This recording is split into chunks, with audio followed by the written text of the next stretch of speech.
Fala aí, galera da SpaceX, tudo bem? Sejam bem-vindos. Estamos juntos hoje para falar sobre o tema globalização, que, como está descrito aí embaixo do título, a gente pode chamar de a mais recente fase da expansão capitalista. É importante a gente entender a globalização não como um fato histórico, e sim de maneira processual. É diferente, por exemplo, da proclamação da República em 15 de novembro de 1889, ou então a Declaração da Independência em 7 de setembro de 1822. A globalização, diferentemente desses fatos que tem lá o dia marcado, a globalização ela não tem uma data em que ela foi proclamada. O termo globalização ele aparece na década de 1970 pela primeira vez num periódico francês chamado Heródoto, mas a palavra ela surge, ela é cunhada justamente para nomear um processo que as pessoas já identificavam que estava acontecendo, que estava em curso, tá certo? E que estava diretamente ligado aí, como diz embaixo aqui na descrição do título, à mais recente fase da expansão capitalista, da expansão do capitalismo. Tudo bem? Então vamos dar uma olhada como é que isso se desenrolou ao longo do tempo. Aqui, ó. Vamos começar dando uma revisada nas fases do capitalismo para entender exatamente quais são as origens desse processo. A gente pode dizer que no século XVI, a partir do finalzinho do século XV, tá? Início do século XVI até o século XVIII, a gente viveu uma fase do capitalismo chamada de capitalismo comercial, que tinha como principais características isso aqui, ó. Dá-se início a esse processo com as grandes navegações, o grande marco vai ser, sem dúvida nenhuma, a chegada de Cristóvão Colombo às Américas em 1492, percebam que é finalzinho aí do século XV, tá? O mercantilismo, que vai ser um conjunto de regras, entre as quais vai se destacar o pacto colonial. A gente também vai chamar isso aqui de acumulação primitiva de capital, uma vez que as pessoas ganhavam dinheiro a partir das trocas comerciais, a partir do comércio. As pessoas mais ricas do mundo eram exatamente aquelas que conseguiam fazer os melhores negócios do ponto de vista comercial. Por isso, essa fase do capitalismo ela leva, inclusive, esse nome, né? Capitalismo comercial. E, por último, aqui uma coisa muito importante do ponto de vista geográfico, dentro dessa lógica mercantilista, quanto maior a extensão territorial, maior a capacidade de produzir mercadorias. Portanto, era interessante para as grandes potências da época conquistar territórios além das suas fronteiras, além dos seus limites. É por isso que Portugal, Espanha, Inglaterra, França, Holanda vão querer sair da Europa, vão querer avançar além das suas fronteiras para conquistar novos territórios, justamente para poder ter acesso a especiarias, a metais preciosos e aumentar a sua capacidade de produzir mercadorias, como era o caso aqui no Brasil, na produção de cana, do século XVI, do século XVII. Mais tarde, no século XVIII, a gente começa com a mineração muito forte aqui no Brasil, perceberam? Então, olha só, Portugal aumentou o tamanho do seu território com a colonização do Brasil.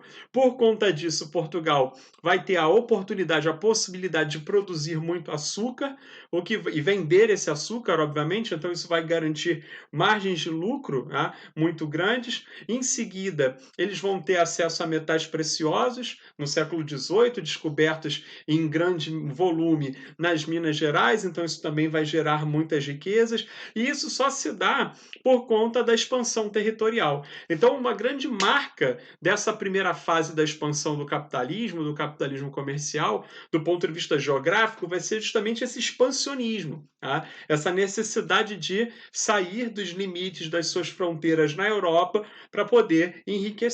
Ou seja, nessa época, o tamanho do território fazia toda a diferença para eu me tornar uma potência econômica, para eu me tornar uma potência capitalista ou não.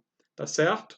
Bom, voltando aqui para os nossos slides, vamos para a segunda fase do capitalismo aí, que vai ser o capitalismo industrial, que vai durar do século XVIII até o final do século XIX e que vai ter como grande marco a Revolução Industrial. Nós já vimos, vai acontecer exatamente na segunda metade do século XVIII, na Inglaterra. E o que é que vai mudar dentro do cenário do capitalismo industrial? Ora, primeiro, que as pessoas mais ricas do mundo vão deixar de ser as pessoas, os comerciantes. Vejam bem, não é que o comércio vai passar a não existir mais ou vai passar a não ser mais importante, não é nada disso.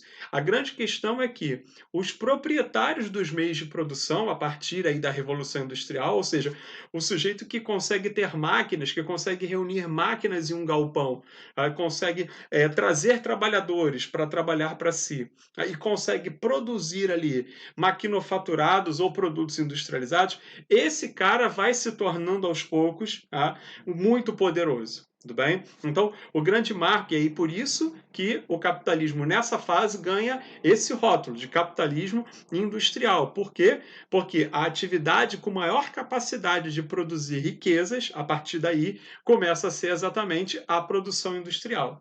Tudo bem? Bom, o colonialismo continua acontecendo, porém numa segunda fase, que a gente vai chamar de neocolonialismo, sob bases um pouco diferentes do que aconteceu no colonialismo clássico. Percebam que aqui a gente vai ter uma diferença porque ao longo do século XIX, final do século XVIII e início do século XIX, acontece os movimentos de independência nas Américas. E a partir da segunda metade do mesmo século XIX começa um processo de colonização de lugares como a África, por exemplo. É exatamente isso que a gente vai chamar aí de neocolonialismo, tá certo? Bom, os países ricos, nesse cenário, nesse contexto, vão vender produtos industrializados, de alto valor agregado, enquanto os países mais pobres, essencialmente agrários, vendem matérias-primas. Há algumas exceções, tá certo? Por exemplo, o Brasil vende açúcar. E o açúcar não é um produto primário, um produto ali essencialmente rural. Na verdade, é um produto que passou por um processo relativamente sofisticado. Você foi lá, colheu a cana, isso passa por um processo até que você tem o açúcar refinado ali. Então, nesse caso, o açúcar é uma exceção. Agora, o café em estado bruto, ou ali minimamente beneficiado, só torrado, o próprio metal precioso, né, que é explorado, que é extraído, e quase que do jeito que é extraído, passa ali por um processo também relativamente simples, já vai embora para Portugal ou para a metrópole que seja, tá certo? Então, os países, as antigas colônias que vão se transformar invariavelmente em países pobres, vão ser essencialmente agrários. Não vai acontecer a revolução industrial nesses países.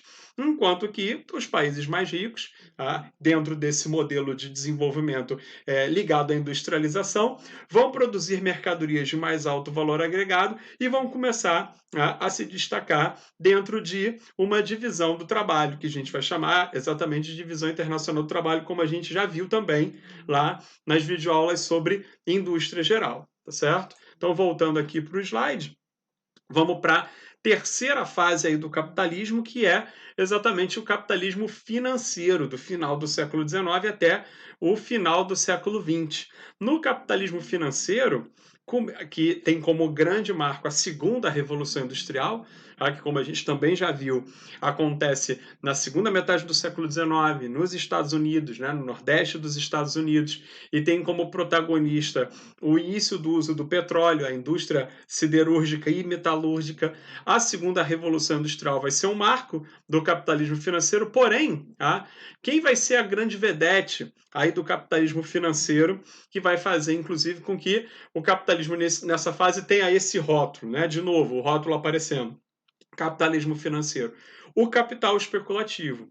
Ou seja, acompanha comigo aqui a trajetória que vai acontecendo ao longo desses séculos. Na medida em que as relações comerciais vão aumentando entre metrópole, colônia, vai aumentando também a circulação de dinheiro. Tudo bem? Isso vai acontecer no século XVI, ao longo do século XVI, ao longo do século XVII, ao longo do século XVIII, onde, no caso de Portugal, entra em larga medida a acumulação de metais preciosos. Percebam como é que a circulação e o volume de capital aí vai aumentando. Vai aumentando a circulação de mercadorias, vai aumentando também aos pouquinhos a circulação de pessoas.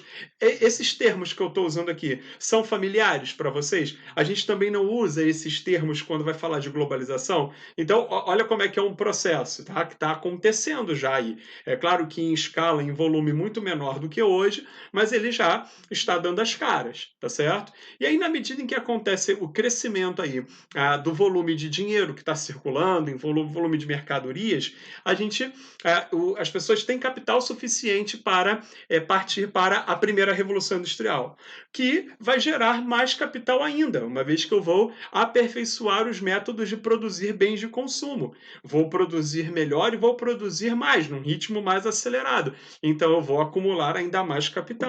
Eu começo a ter dinheiro sobrando para fazer exatamente o que está aqui no slide, no período do capitalismo financeiro, que é especular. Entre outras coisas, eu vou poder emprestar dinheiro a juros, tá? Eu vou poder investir em outras empresas, tá certo? E em paralelo, na esteira desse processo, acontece também, ou vem acontecendo, eu já vou mostrar isso para vocês, uma bruta evolução dos meios de transportes e também das telecomunicações. Tá certo? Ou seja, a evolução dos transportes e das telecomunicações vão ser ali a base, né, para que essas fases do capitalismo vão avançando, elas vão caminhando e vão dar exatamente as redes de transportes e as redes de telecomunicações que vão garantir o apoio logístico para que todo esse processo possa acontecer. Tudo bem? E aí eu vou ter finalmente a consolidação, olha aqui, de uma divisão internacional do trabalho e finalmente a consolidação de uma divisão internacional da produção. Vai ficar muito bem definido quais países produzem o quê, qual é a natureza das mercadorias produzidas por quais países, qual é o papel desses países dentro dessa economia financeira, e dentro dessa lógica capitalista que começa a se consolidar a nível mundial. Tudo bem? Vou dar uma paradinha, a gente volta já já no próximo vídeo aí.